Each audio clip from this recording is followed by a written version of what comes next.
Good day, folks, and welcome to the first episode of the Treasure Room.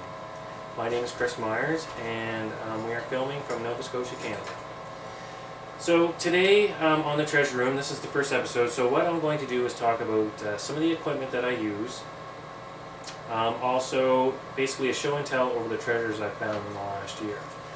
So let's get started. So the piece of equipment that I use, the metal detector that I use, is called the... Oh, and just to tell you, just to bear in mind that I'll be filming myself, so it's going to be, I'll be up and down on the shots. But anyway, so here it is, the Garret H250. Now, Garret doesn't sponsor me, or, they don't pay me to say any of this, but the Garret H250, in my opinion, is the best metal detector I've ever used. I've tried some others. This little machine here is amazing. I've pretty much found everything that you could possibly want to find in metal detecting. I found silver, I found gold, I found coins, jewelry, in all kinds of terrain. I've used it in the water, I've used it on salt, beaches, grass fields, woods, you name it. It's been a great machine for me. So I'll just show you, I'll bring it up a little closer so you can have a look at it. Everybody who's into metal detecting is pretty much familiar with it. Now, the great feature that I like about the Garret H250 is the pinpointer, and this is it here. So what that does is when you're on a target, it will pinpoint almost exactly where it is. It'll give you a close idea. Let's give a little example here. So I hold it in, and as I get closer to the metal, see right there, it'll show me where it's at. I couldn't imagine metal detecting without the pinpointing feature. There's a lot of machines out there that doesn't have it. It's one of the great features of this machine. I've had it for, like I said, over a year, and the only thing that I did notice was in salt areas, like salt beaches, you have to be careful. You have to turn the sensitivity down because it picks up salt every now and again in the ground, and it'll give you a go signal.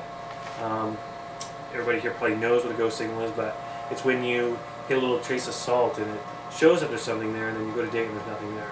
That's a go signal. In high concentrated salt areas like beaches, it can give you a go signal. So I turn the sensitivity down to about 4 and I have no problems. I use this in beaches in Nova Scotia and beaches in Florida as well. Alright, so that's the machine I use, the detector. And now I'd like to talk a little bit about the pinpointers I use. Now I'm going to come in close here. I have a Garret pinpointer, and I have a Bounty Hunter. This Bounty Hunter one was my first one. It was about $50. It's a great pinpointer, but you get what you pay for. It's no comparison to this Garret Pro pointer. I paid $150 for this one, but I'll show you a little difference in them. Okay, so just hang on there. So we got a coin, and first we'll use the Bounty Hunter. So turn on and get it set. Now, as I come down to the coin, let me get it here, folks, in here. Get closer to the coin, it'll beep. But look how close I am to that coin. I'm pretty much on it. So if you're going around the hole digging, you know what I mean, as you get closer to it, it'll make that noise, which is fine. It works okay, but I'm almost on top of it before it rings. Now I'll show you the Garret. The great thing about the Garret is, well, for one, it has a light. That's a nice feature, as you can see. And as you come closer to the coin, see, it'll start to get little things. Look how far away I am from that coin before it starts making noise. And as you get closer, it's louder, louder. And when you're on top of it, it beeps solid. That is a big difference between the two on how close. Great pinpointer. It makes me find targets 10 times faster than the other one. And, a little bit more money, but definitely well worth it. So, I've used this one so much that, like I said, I probably said this already, but I wore the top. I had to re-fiberglass this one. And I fell one day and I dropped the cap down into a crack that holds the battery in. Anyway, it's been rugged. I can't say it's, like I said, starting out, this is my first one. It worked great for me. But as I got better, or as I got into metal detecting more, I upgrade to this one. But anyway, both do the trick. This one a little bit better. A lot better, actually. Alright, so let's get into the show and tell part of it. Now, we're just going to show you some of the coins I found. We'll start right out with this couple of dimes here, maybe. Now this is a pure silver dime. As I said, I'm going to be in another shot. This is a beautiful shape, this dime. And it is from 1919, Canadian dime. Now let's see if I can get that in there. We'll focus in there. Look at that. That is one beautiful dime for 1919 from being in the ground for that long. Now we'll flip it over. And there's King George on the back. Sorry for my shaking. Hard to hold it. Anyway, that's that dime. Pretty good find. Anytime you find silver, it really rings out really loud on the garret. It's like almost like a, and so does copper, like pennies. So they have the same similar sound. And here's another one, just to show you real quick. And this one, I believe, 1906, so it's a little bit older. And this one here, as you can see, is wore on the sides, not even as thick as the other one. It's wore that much. Let's see if we can focus in on this. There we go. Look at that, 1906. See how thin that one is? Okay, I'll show you the comparison. Look, there's this one, and then there's this one. Hopefully the camera will pick this up. It should. Yeah. Let's see. Sorry, guys. Yeah, you kind of can tell, but anyway, one's thicker than the other. Okay. Now, this was really cool. Is this 18, I believe it was 75, I can't tell for sure, 74, without my magnifying glass. Definitely need that. But as you can see, this is a quarter from 1875. Now, let me see if I can get her head in there. There she is. See the detail on that or not. It's so wore. I found this on a beach in salt water. There's her head there. Flip it over and you see a little bit of detail what's left of the quarter. 1875, that's really an old quarter. That's amazing though. It's just like holding a piece of history in your hand right there. And then we have some, yeah, these are cool. These were awesome to find. These old pennies are really big. These are early 1900s. 1904, something like that. So I'll just show you a comparison of a penny from 1990 and a penny from the early 1900s. Now, see if I can get these tilted up here so you can see them, the size difference. Okay, there's the penny on the left, or the newer one, and there's the old ones. And I'll show you a detail. Alright. And they have King George on the back as well. Close. There he is. Look at the detail on that little penny. And the front is really worn this. But these are cool. Like, I've always wanted to find one of these, even when I was a kid, before I got into metal detecting, because I heard about these big pennies. Never seen one in person, up live or whatever, and now I found one. Sorry for the shaking. Jeez. It's hard to hold on to and hold. There we go. Pretty cool. So those are those. Now, let's see what else we got over here. Okay. Oh, yeah. So here is, yeah, this was cool. There's so many things I want to show you about. Let's do another nickel. Now here's today's nickel. And here's a shot of one from the early 1900s as well. Look at the size difference in these. These are pretty cool. The new nickel, of course, on our side.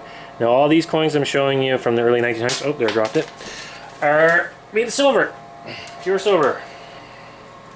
99 point something, I think. I can't remember the actual thing. It's been a while since I looked it up. But alright, one thing I found about metal detecting, it's kind of made me a little bit more expert on coins. Well, that one's hard to get in there, but let's see if I can get the front.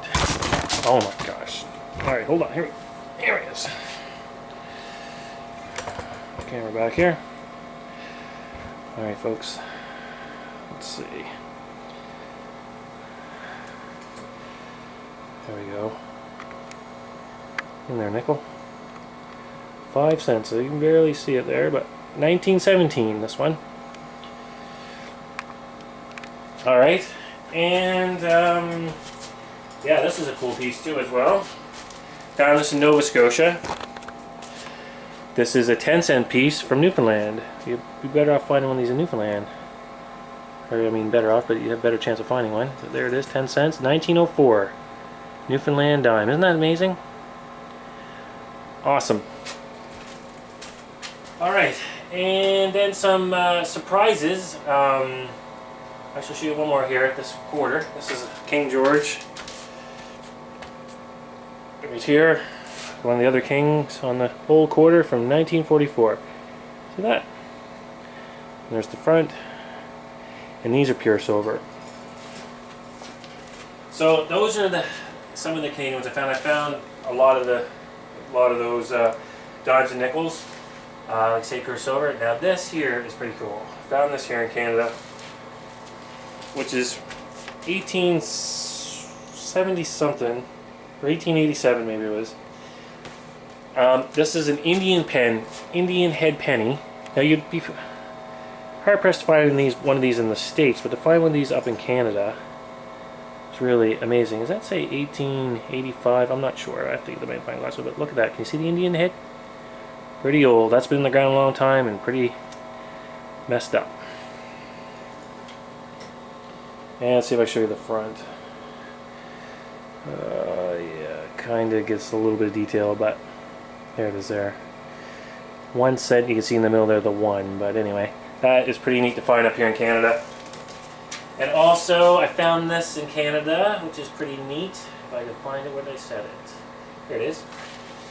I know a lot of people on the US treasure boards and stuff, they talk about finding these pretty cool to find in the States, but here's one right here I found in Canada, a 1942 Mercury dime.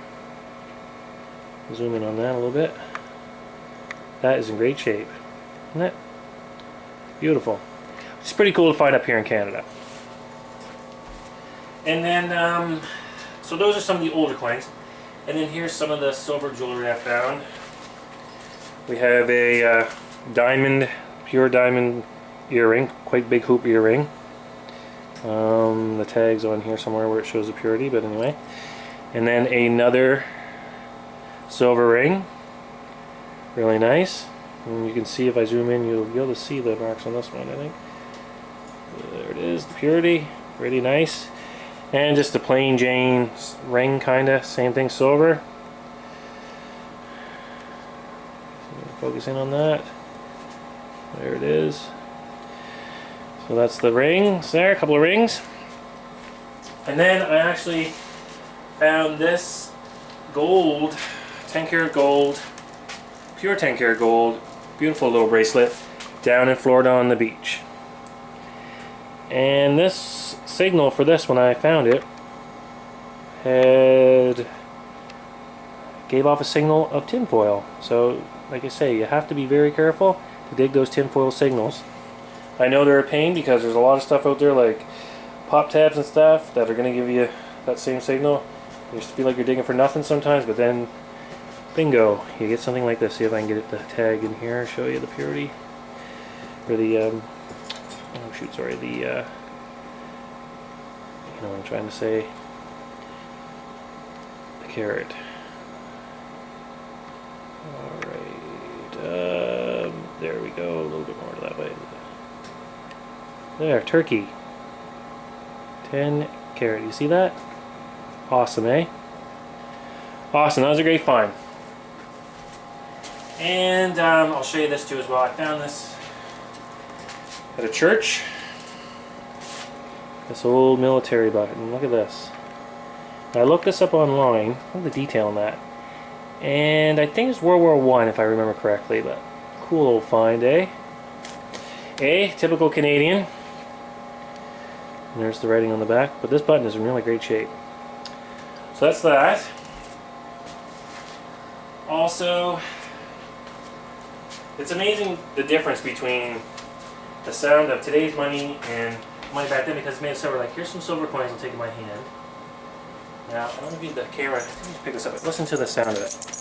Hear that nice tinging sound as you shake the silver around. Now, I'll take some today's coins and shake them around. What's the difference? Big difference in it, eh? Eh? Sorry about that. Tried not to say, but there's a big difference. Okay, so those are those. Now I also have a box here. A lot of old pennies. There's a lot of silver in there. Coins, these are also I found. I also have another box with silver that I found.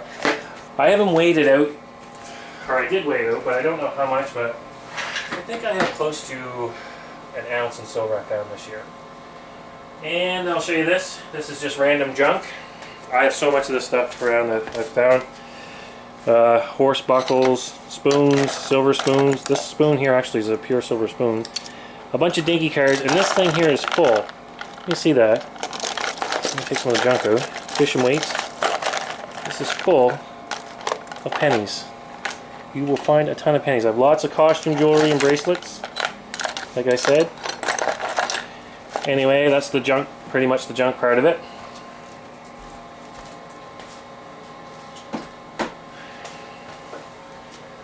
Okay, now let's make sure this camera's back in right.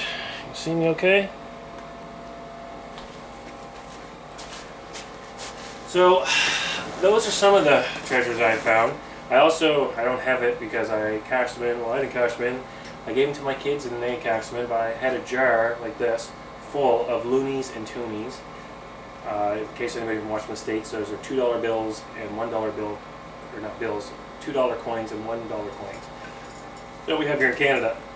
And I think the total on those, close to $100 I think in those. You know, those are great finds. Finding $1 or $2 at a time, $2 coin is a great find. I know in the States, a couple of guys I talked to on the forums there, they wish that they had $2 coins because they add up pretty quick. So anyway, those are some of the treasures I found. Another thing I'd like to talk about is, and I'm not going to get into too much detail because I'm going to do a whole episode on this, or a whole show. And what I've done is, I bought myself a digital scale, just right here, digital scale. And what I use this for is when I want to measure up how much, or weigh how much silver I have, or how much, like that bracelet I found, I weighed it, was 2 grams. And you can go online, check the currency rate, which is about $40 worth of gold if you're to melt it down. So it's handy to know if you're going to do that kind of thing. And also, I bought myself one of these magnifiers, 30-time magnifiers. These are great. Highly recommend them. Okay, let's take it out. The jewelry magnifier. Ugh. There it is there in the case. I'm sure you've all seen them before. Nice case, and there it is. Very helpful for seeing dates. Yeah, so that was a great little piece I bought to help. And also, the other thing is I bought myself a gold testing kit. Now, I don't know if you can see it all there in the bag, but there's all the solutions and the boards. So I'm going to do a segment on testing. So what that does is tell you if you get a piece of gold, or if you get a ring or a chain or something, and it says the you know, sometimes things are gold plated and not pure gold. This way here you can test and tell if they are. And you know, sometimes you get metals you don't even know what they are, and this way you can, like silver coins are great for testing silver coins. Anyway, I'm going to do a whole show on that. I'm going to test a silver coin and show you how to test it and the steps to that. Hold on. Let's see what else we got here.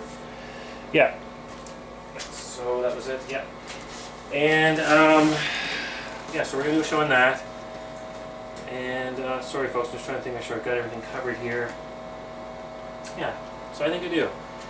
So hopefully you've learned some things from the show. Hopefully I've helped, helped you, be inspired to go metal detecting. It's a great hobby. I love it. My kids are hooked on it. I got them hooked on it as well. It's great. Oh, I almost forgot to show you actually. One more great treasures that I found. Let me get this stuff out of the way here. I can't believe I forgot about these. These musket balls. Now, here's one here. Let's take a look at it here. It's brown, completely round. Old, but not too old. But these two here, same through the bag. I have in the bags because lead, you shouldn't handle lead too much, are really old. And, you know, I could do a whole show on musket balls as well, how to date them, the caliber. But I'll tell you, these other ones that are older, because, oh, I'm just in here one more for another shot, but you see the white? The white on that musket ball, can you see that? It's got white. Anytime you have a musket ball that has white on it, it means it's oxidized. And it takes over 100 years for lead to oxidize. So these two musket balls here, not the brown, the other two, are really old. And I've done some history on where I found them, wrote the location, and I believe these came off an old British schooner, or a British soldier fired these from the caliber, and how old they are and the date. 1800s, very old, and I've seen on some sites that these can go between $700 and $800 for a musket ball at some auctions. Now I don't know, I've never really looked into that part of it, but that's what I've read anyway. Musket balls, very interesting. I find, you know, they're a great find, and you know, to wonder how they got there and those kind of things make it that much more interesting. So anyway, that's the show for today. I hope you subscribe to my channel. Upcoming, the next episode, I'm actually going to be taking my camera everywhere with me this time with the tripod. I'm going to be filming live digs. I have a couple of live digs on, actually, when I found one of the silver coins. You know, so they're great to watch. They're great to get pointers from. And I hope everybody subscribes to the channel. I hope you enjoyed today's show. And we'll be back again with the next episode. So thanks for tuning in.